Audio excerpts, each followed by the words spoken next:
आदिवासी भी जिन्हें घिनौना समझते हैं, उन तौर तरीकों को आप दंड विधान कहते हैं? तो ऐसे दंड विधान को आग लगा दीजिए, अपने न्याय शास्त्र को गंगा में बहा दीजिए, अपने शासन को सूली पर चढ़ा दीजिए। जिस राज्य की मति भ्रष्ट है, उसका माहिष्मति जैसा बड़ा नाम, छी। देवसेना, इस महान साम्राज्य के बारे में अगर एक और अपशब्द भी निकाला, बड़ी बड़ी प्रतिमाओं और ऊंचे ऊंचे सिंहासनों से महान साम्राज्य नहीं बनता राजमाता, एक विशाल हृदय से बनता है। लगता है वो यहाँ किसी के पास नहीं है। धिक्कार है। देख लिया महाराज, आपके सामने इतनी निर्लज्जता के साथ बात कर रही हैं, तो सोचिए मेरे सामने आपके बारे में कितनी तुच्छ बातें कही होंगी। सोच के देखिए महाराज।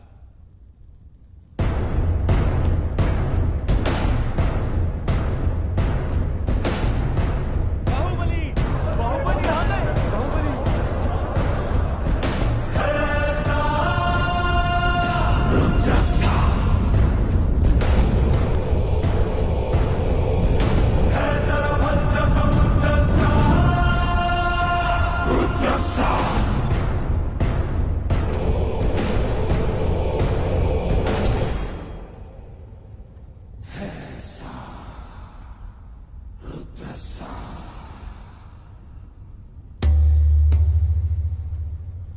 वास्तव में क्या हुआ था बताओ सेतुपति।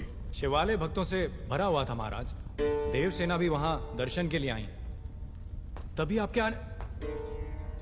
आने का समय हो गया था, तो मैंने उनसे कहा कि वो मुख्य द्वार की जगह दूसरे द्वार से आए। बाहु, ये क्या व्यवहार है?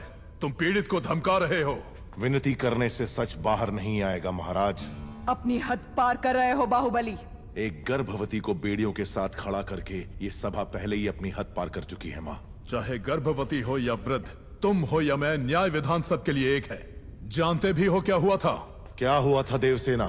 शिवालय में सभी महिलाओं को एक तरफ बुलाया, अंदर भेजने के बहाने वो सब पर हाथ डाल रहा था। मेरे साथ भी वो यही करने वाला था, तो उसकी उंगलियां काट दी। गलत किया देवसेना। औरत पर हाथ डालने वाले की उंगलियां नहीं काटते, काटते हैं उसका गला।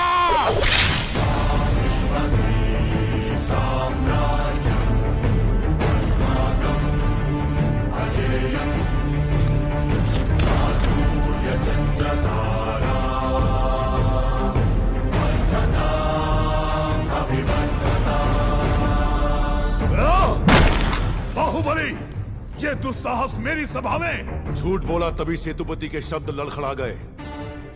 निर्दोष है तभी देवसेना ने निडर होकर सब सच कह दिया।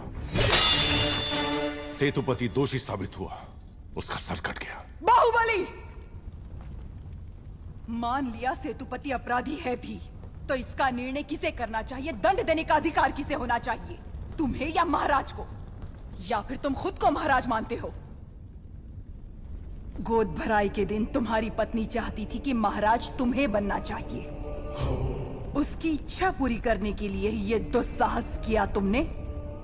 माँ, चेतावनी देने के बावजूद तुम्हारी पत्नी हमारे संविधान को अपशब्द कहती रही, हमारे महान न्याय शास्त्र को कोसती रही।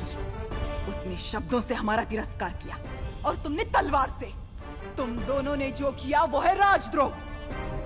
महामंत्री, राजमाता, इस महाअपराध का दंड क्या है बताया जाए।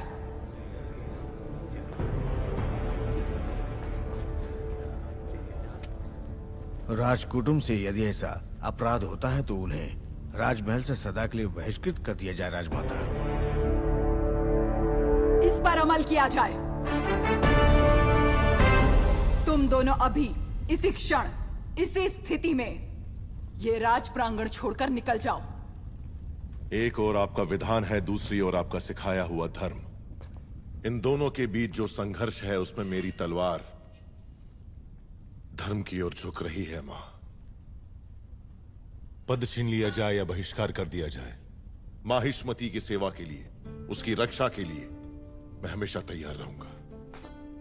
क्या कभी अंबर से